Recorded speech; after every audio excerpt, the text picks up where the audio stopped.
So good morning, good afternoon, good evening. My name is Rich Clark and I've been a hypnotherapist for the last 9 years and a holistic therapist for the last 14 years. So to carry on a theme, I'm talking about relationships. I spoke about marriage last week and I'm going to talk about love, dating and dating before engagement. And some of the issues as a hypnotherapist, which I do, a psychotherapy and CBT practitioner, is what I come up with and what comes up with in sessions. So the one thing is with most relationship issues in pre-engagement dating, and this is I'm going to give you as a clinical guide. So the first thing is common presenting issues. So number one, and these are many factors of this, is an attachment insecurity and fear of commitment. The fear of commitment, I have actually done a video of as well. So you can always look this up and look at it down below and you will find a link to that. So the difficulty forming deep emotional connections. This deep forming of connections is very much important to a lot of people because they've had issues in their lives. So forming a deep connection because of disappointment happens. The fear of vulnerability. People becoming vulnerable, especially in relationships, is a very massive issue, especially if they've come from a life of trauma or they've come from a life where some things have not gone their way or they've lost trust in people. The anxiety about relationships progression, and sometimes because of the lack of experience and also sometimes due to they've got to these points and it hasn't worked. So again, there's always this like people dragging their heels and so forth. There's a pattern of choosing emotionally unavailable partners. This happens to a lot of people. Is you will find a lot of people, especially when we have clients, is they end up choosing a very similar partners. So and all their partners have similar patterns. It comes up a lot in their therapy.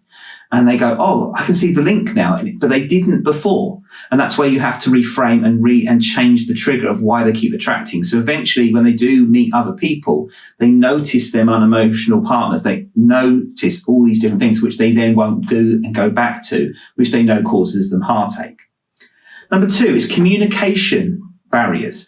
And communication is a big one. I mean, obviously with my work being hypnotherapist, we have to talk, but it's actually mainly the client does this. But anyway, within that, there's a misalignment in communication styles. Some people cannot talk quietly. It can be softly, it can be also aggressive. It can be also assertive.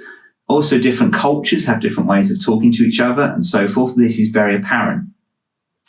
Difficulty expressing needs and boundaries. So people's needs, what people needs are very different. And again, people then do sometimes comparison to ex-partners or people or their own family lineage. So they go back, oh, my parents were like this, but every relationship is so different. And boundaries is massive because people do not always get that idea right. And again, boundaries of personal space and so forth. It can get even deeper than that. Conflict avoidance or excessive conflict. So some people like to avoid conflicts, and this is kind of like the fight or flight situation. Some people would rather get out of an argument because it reminds them of arguments. It reminds them of their bad upbringing, or they could have had to come from domestic violence upbringing. Or excessive conflict is that all they've experienced is that. So that's the only way they can respond or act or control or be in a coercive situation. This happens a lot as well. And so this comes up a lot in hypnotherapy. I would say probably about 80-90% of my clients have something of one of these things. Digital communication challenges. Now, this is another one a lot of people do, is a lot of people feel that now that people are in relationships, it's like everybody should be able to talk to each other when they're out or when they're at work and keeping communication. And this is because of the advent of social media, of digital communication with phones, whereas people years ago, when they had relationships, they went to work, you'd have to phone up the workplace to ask how someone was. You couldn't just phone someone instantaneously or contact them on the computer instantaneously. It's very different. So it has created a nerve of pressure on relationships. Number three, trust and intimacy issues. Now, this actually seems to be a lot of issues with people when they come up. And you hear a lot of this with divorces that they say it's become a sexless marriage or whatever that is. But this is very common. So past relationship trauma impact. So that could be where someone has been overly sexualized or the other partner was overly sexualized, or it's the other way, they were too timid or frigid. It can also alter the way people work or people's stigma. Like if you are over too sexual, then if they're built up in a religious context, that can sometimes play on their mind. The fear of betrayal. Fear of betrayal is very much another common thing, which is very much the similar thing to fear of commitment. The fear of betrayal is the idea of that. And also I've got a video coming out this week. It's a fear of abandonment, which is also like fear of betrayal. It's very much based on this idea of how people feel or how they feel they're going to be treated. The difficulty with emotional or physical intimacy. So emotional intimacy is actually usually a lot harder. Physical intimacy, most people know because they've seen it or they kind of go by primal urges or whatever. But emotional intimacy is about being able to talk about these issues. And this is something whether people want to talk about the different sexes. Men generally are not overly emotionally available where women are, but physically men are more available than women are, and so forth. And this goes vice versa. When you're in same-sex marriages, again, it all changes and so forth. But that is the kind of archetype of what we understand. Social media and digital trust concerns. So now because people have this idea of digital, people can talk to people all around the world. So people are worried that people are talking to people, flirting with people. Where this goes, does it go worse? Does it go, it puts a rocky foundation on the relationship, all these different issues. So I'm going to explain a case study here of an attachment-based relationship anxiety. So this is the client profile. Zoe is 28 years old and Sean is 31. They've been dating for about 1.5 years. And their primary concern is reoccurring conflicts about commitment and future planning. Now, commitment and future planning are two big things, which do seem to cause a conflict. So this is where the presenting issue is that Zoe exhibits anxious attachment patterns. And these attachment patterns can be down to her own upbringing or her own personal issues in the past. Sean shows avoidance tendencies. So he tries to avoid these situations and how that works. And the frequent arguments about the relationship progression. So if they aren't engaged, when are we going to get engaged? When are we going to get married? When are we going to have children? These are all things, pressures happen in relationships because people want to see a future of where it's going to go. Women, I would say, are more planners in that respect.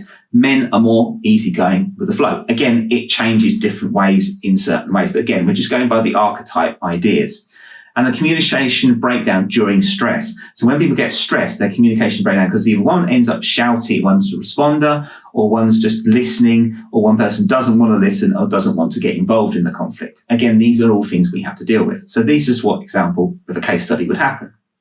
So a therapeutic intervention plan with this would have been done like this. So it would have been the attachment style evaluation using an adult attachment interview.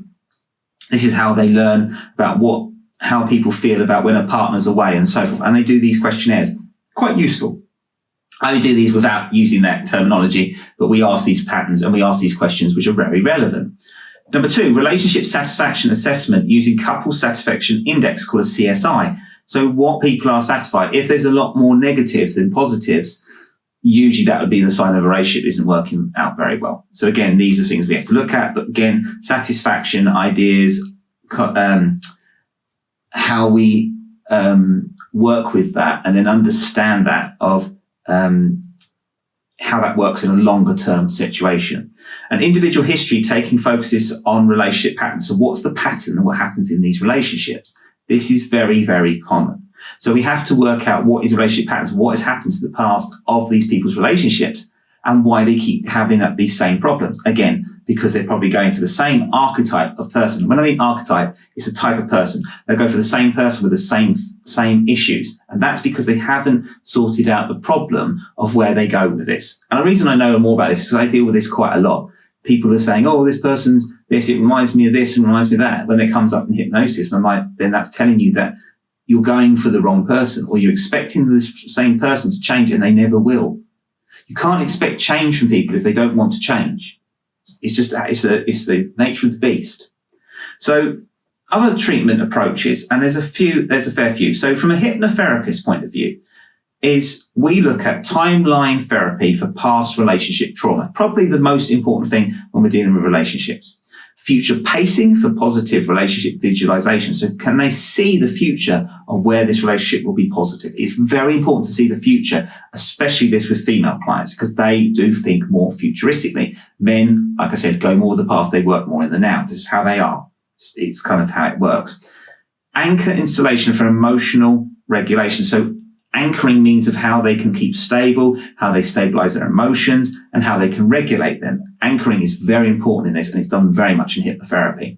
Parts integration for internal conflicts. What is their conflict? Because people, if they've got internal conflicts, it may not be actually the partner. It may be their own problems, but they're putting it onto a partner. It does happen a lot. So again, we have to work with this and find this out and reframe it. And so hopefully this doesn't become a problem for the future. Number 2, CBT method, so cognitive behavior training. So that is identifying cognitive distortions about relationships.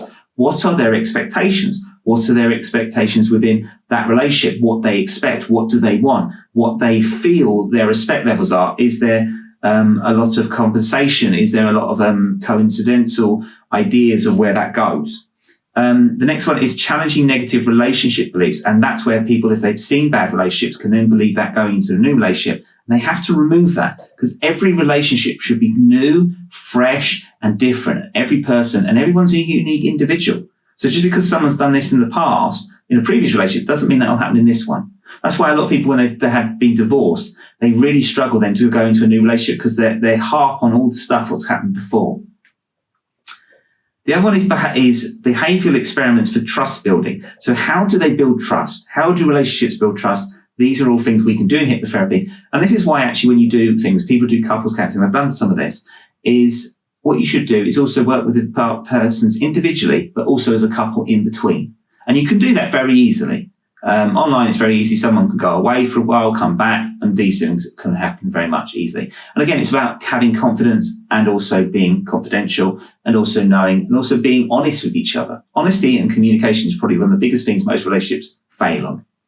Communication skills development, which is what I've just literally mentioned, is the development of these communication skills. If they are unhappy or they have an issue, is bringing it up, and instead of being, conflict avoidance, actually face their issue, what they've got. So the next one is psychological elements. So being a psychotherapist, so we look at the exploration of attachment history. Where do people get attached? What is their attachment to? Some people may be in a relationship, but they've still got the issues of their past relationship. They've still got a hang up. They need to separate it, like cutting cords. You've got to cut them strings. That's how it works. It's like, imagine like your Pinocchio. Pinocchio becomes the real boy, but if he was just a little puppet, he'd be still on strings. He'd be still attached to his owner.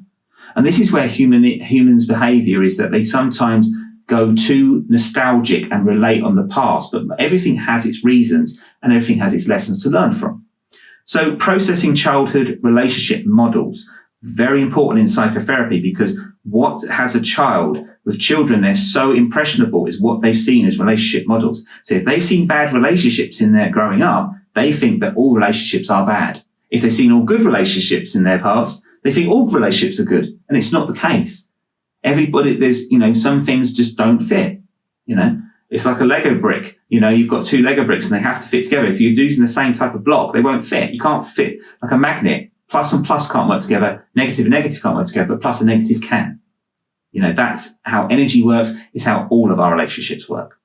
And then the other thing we looked at is working through transference issues. Transference issues is when you have an internal issue, you transfer it to the partner and blame them for their issues instead of dealing with them yourself. And then within this is building emotional awareness of where you see arguments come up, where you see relationships issues, and where they can be sorted from there. So anyway, this is part 1, and I will then go into part 2 later today. Thank you very much.